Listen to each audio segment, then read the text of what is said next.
ano 301 d.C., um decreto imperial é pregado nas praças de todo o Império Romano.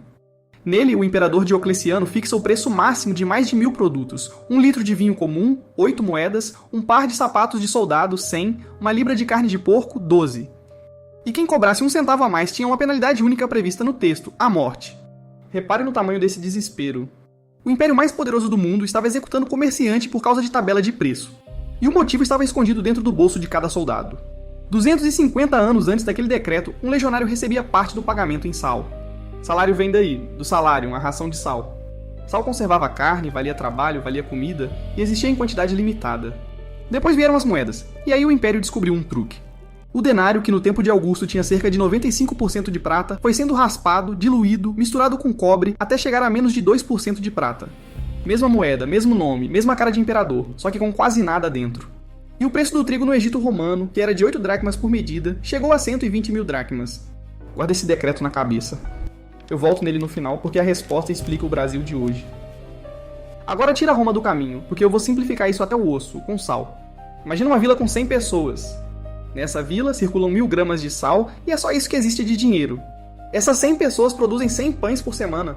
Divide 1000 gramas por 100 pães e você tem o preço, 10 gramas por pão. Aí o prefeito da vila descobre uma mina nova e despeja mais 1000 gramas na praça.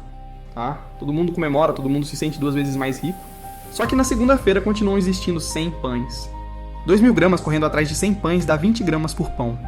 Ninguém enriqueceu. O pão encareceu. Inflação é literalmente isso. Sal demais para pão de menos. Agora sai da vila e olha para o seu próprio carrinho de supermercado. Você já reparou que o seu salário sobe todo ano e mesmo assim a compra do mês parece menor? Você não está imaginando coisa.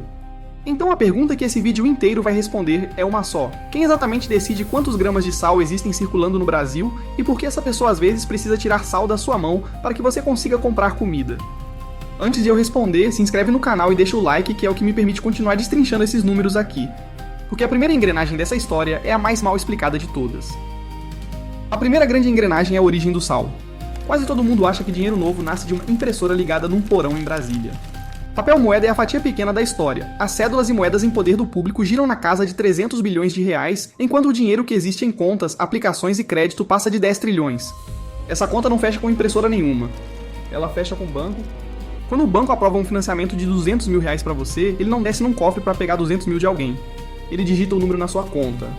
Aquele sal nasceu ali, do nada, em forma de dívida. Todo empréstimo cria um depósito, e todo depósito é dinheiro circulando.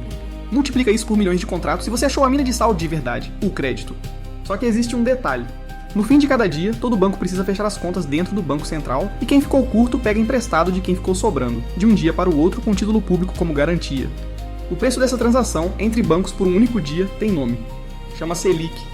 É isso, e nada mais que isso, o juro do empréstimo de um dia entre bancos. Só que quando você mexe no preço do sal lá na base da pirâmide, tudo que está em cima se move junto. E é exatamente aí que essa engrenagem encosta na sua vida. A segunda engrenagem é pura matemática de transmissão. O Copom se reúne 8 vezes por ano, mais ou menos a cada 45 dias, e define a meta dessa taxa de um dia. Colado nela está o CDI. Colado no CDI está o rendimento do seu Tesouro Selic, do seu CDB, do fundo do seu banco.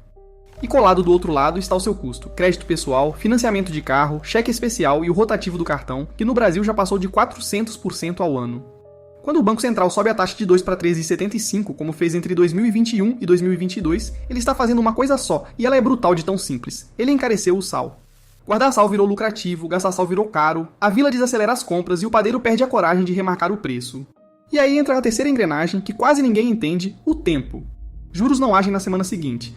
A política monetária trabalha com 6 a 9 meses para o efeito principal e até 18 meses para o efeito completo.